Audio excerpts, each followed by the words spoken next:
Thank you, everyone, for coming tonight. I have a few thank yous. There's a bunch in the back of the book, but a couple that I want to highlight tonight. Big thank you to Brecken Hancock, who edited the book. Her insight, her smarts, her generosity was just incredible, made it such a wonderful experience. She really got what I was doing with this book and pushed me to do it harder.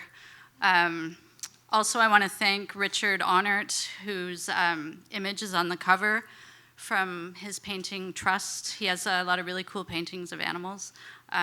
So this was a good one for the cover, and I'm grateful that we were able to use it. And finally, I want to thank Hazel and Jay and everyone involved with BookThug for their brilliance and dedication, tirelessness, and commitment. And I know Margaret Christakos did this earlier, but one more time, a big hand for BookThug.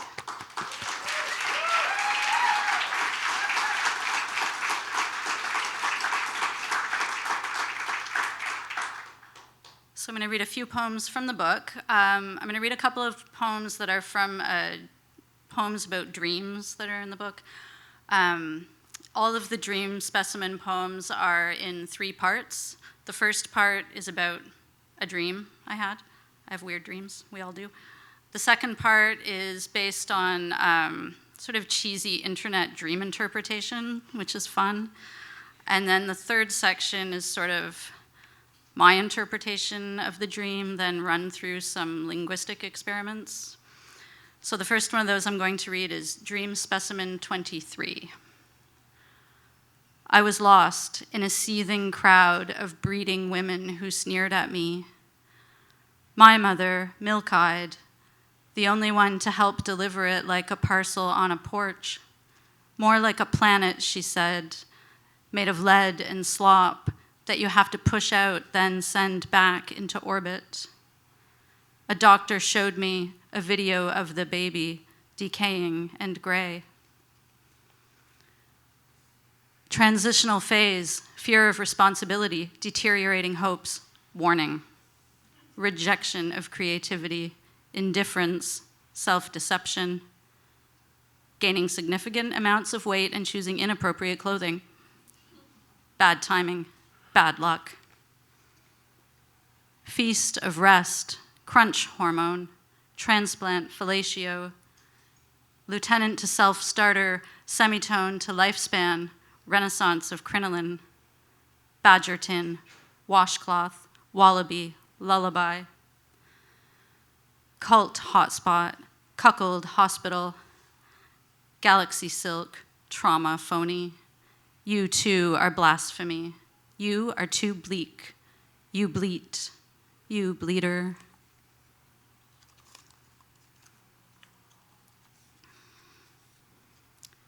Tassiography. My grandmother smashes my wine glass and reads the shards like tea leaves. She says life is full of flies and questions, and under the dirt, more dirt. The larvae she plucks from my mouth harden in the light, knock against each other like marbles.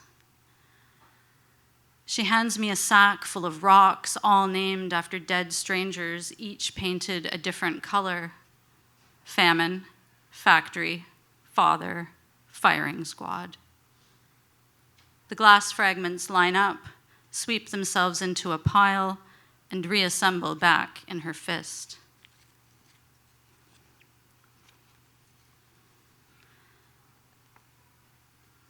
This one's called Seventh Floor.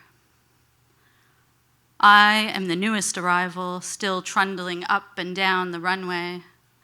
This medical waste bin is the epitome of discretion, of motherhood, of sauerkraut in the root cellar.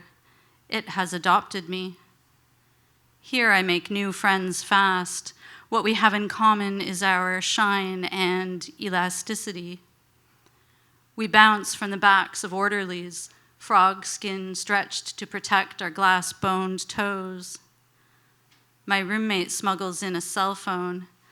I call my children and they say things like lacerations, charges, lawyer, surety. I rub my eyes and drop the phone. I hear masturbation, harpies, yearling, whirligig.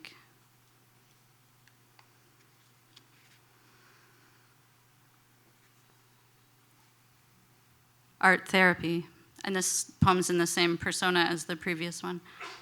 Art therapy. They haul me, woolen, from cliffside to cold room. I doze in the studio, judgment or decor, dull knives and only one color, paint. Fistfuls of straw sweep the children, wash the garden. Tenderized denizen, ward detritus, all these miscarried thoughts. My turtle shell bubbles the snorts of horses. This buzz sinks false, I can't drown. Cradle to lexicon, last will to diversion, a gap between slats to paint in the light.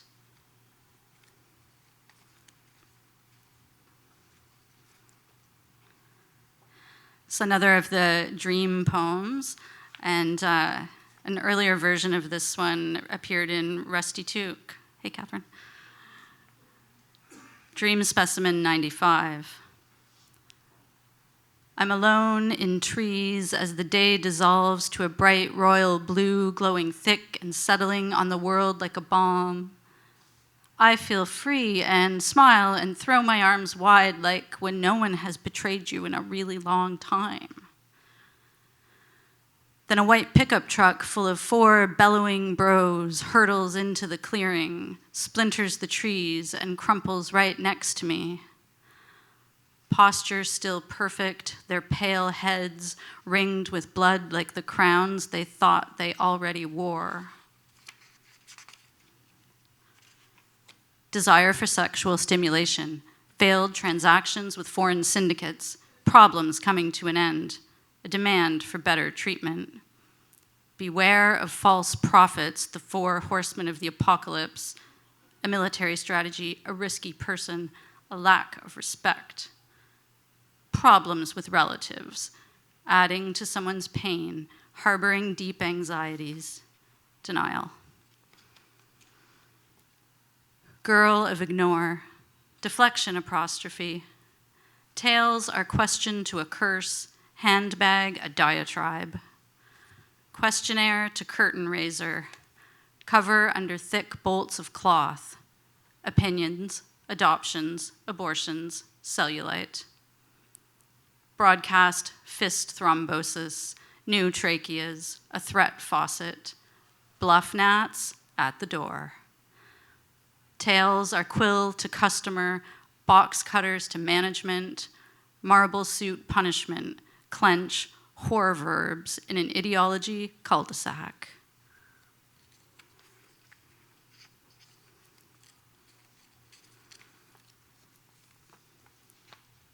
The last one I'm going to read is called Dinner Table. The one in the dining room, the one my second husband made, and under that, a much smaller table. Under that, 7 frogs blinking their 3rd eyelids, open and closed, open and closed. The dead still sit and fold their hands across from us. They try to tell us so much, we don't even listen anymore. Too many plates need gathering up, and these days, everyone's a soldier. We just slide back the chairs and pull the pillowcases back over our heads. I sweep my forearm across the silver clutter and dash it to the floor. This is my ceremony, backed by 7 tadpoles, 7 caterpillars, 7 young girls in black reclining in the doorway. This is nation building.